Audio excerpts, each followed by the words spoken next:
bayrakçılık açapsoğun ilkinci beyatleşigine 1600 metre aralıktan bu işteynen şap atlar badalgada cemleşeler. Yine at alımdan olur yol düşürler. Günlerim can akıllı atlar yol düştüler. Yol bordan oğlanlar yine de 1600 metrelik mendil 3 atlar tarafından kültürlük başladı. Yine olur Rom mendili demlerine dar doğrudular. Yine çapı yoldaların iç yerinden dişleri var ya. Onunla birinci yerde de yaşı koşuluptu. Yine çapı yoldalarını bede veriyen acayip bedevler bil. Finland tomoşaydan yine çapı yoldalarını tarttırıp variyan birinin kovudun yennem saydama 3 atlar.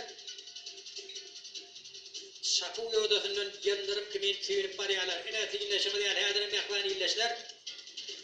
Çapı yoldalarının iç yerinden keşifleri var ya. Kararında ketkerin netli. Yine tüyünleşimi değil keşifleri. Beylakatlardan bir neme arani açmağa çalcaya.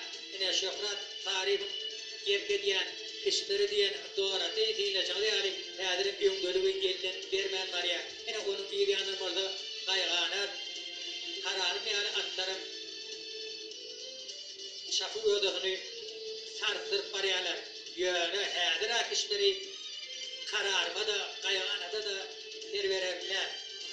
Yine Truvaş'tan yarsın yönünü çek kaydan kışları hədir emine tüyleşimi yani tüylük geliyor. Yine doğru yolu için atlar ardılı kellahana barha koluyla geliyorlar. Yine kışları orta ödünün ayı olsun hadan bağıtlanır ardılı kellahana koluyla geliyor. Kararıma kaygağına da ödünün ayı olsun bağıtlandırıyorlar. Yine orada kararım hakim yolu taylanmağa çalışıyor.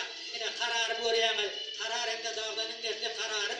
Ödün ayı olsun son kutu yatırlarında hasa bağıtlanır ardılı kellahana birinci volt gelmekte başarıyor.